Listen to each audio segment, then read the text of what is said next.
You know that person who says sorry for, well, everything? It seems polite, right? Maybe even a little humble.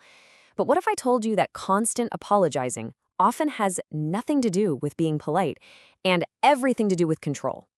Okay, we're going to dive into this because what looks like humility might actually be a really powerful psychological weapon. This right here, this is the core idea. The source material puts it so bluntly. Two sorries in one chat, and the whole dynamic has shifted. Now, that is a bold claim for sure, but it really forces us to look past the surface and ask a much deeper question. Exactly. How can a simple, a well-intentioned word become a tool for manipulation, for offloading your own emotional baggage onto someone else?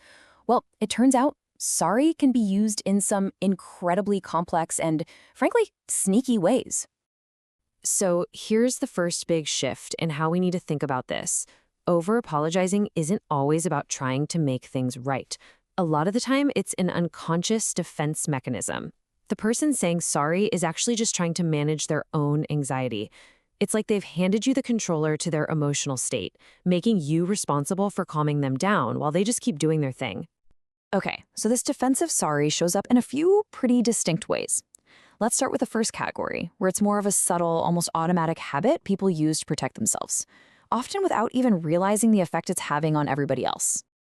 Ah, the classic, the preemptive apology. You know this one. Think of a coworker who starts every email with, "Sorry for the delay," even if they replied in an hour.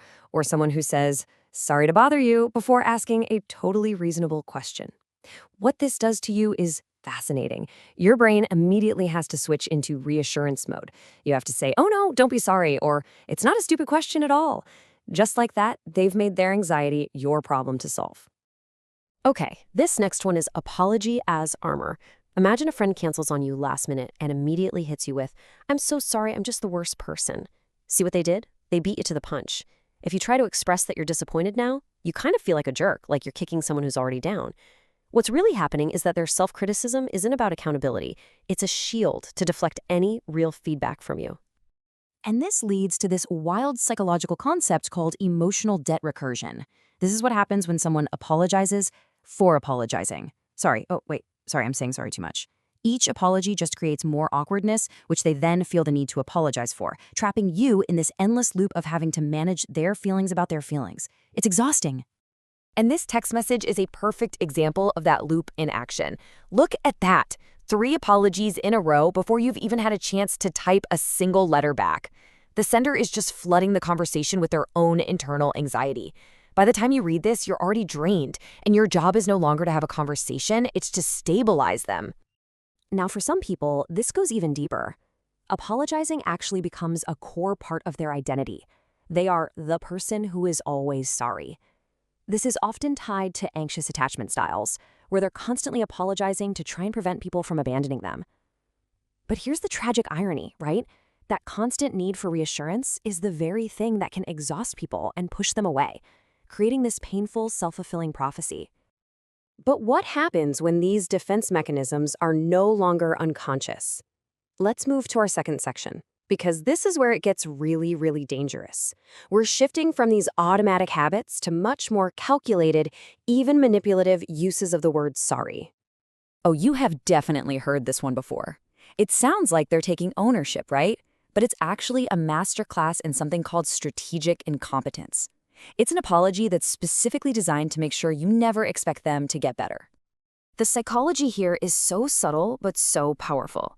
When your roommate breaks a dish and says, "Oh, I'm so sorry, I'm just terrible at dishes," they're not just apologizing for the one mistake.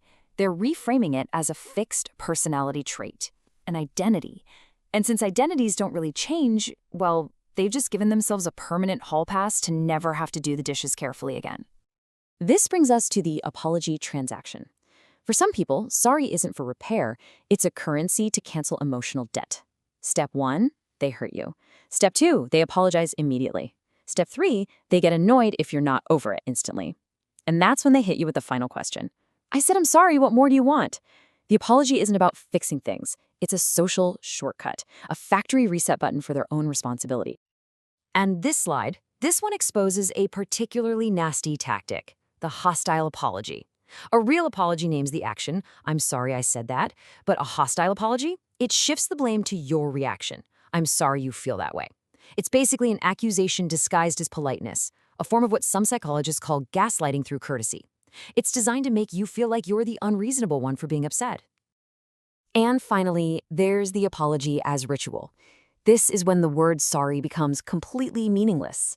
You can probably picture this. A partner who does the same hurtful thing over and over, but follows it with this beautiful, heartfelt apology every single time.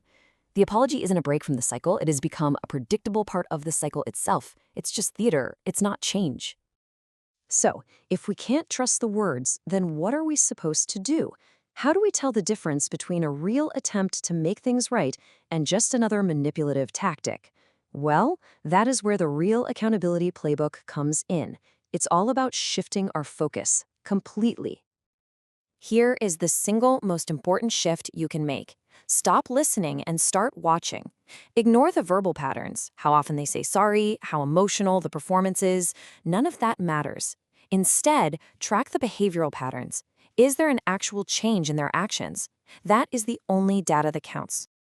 A true, meaningful apology has 3 clear signatures, and they are the complete opposite of everything we've been talking about. First, they are rare, because truly accountable people don't keep making the same mistakes over and over. Second, they are specific. They name the action they took. And most importantly, they are always followed by different behavior. And that's the final thought I really want to leave you with. The real danger isn't the person who refuses to say sorry. It's the one who uses a flood of apologies to cloud your judgment, to exhaust your emotions, and to make you forget that real accountability is measured in actions, not words. The question is, who in your life comes to mind?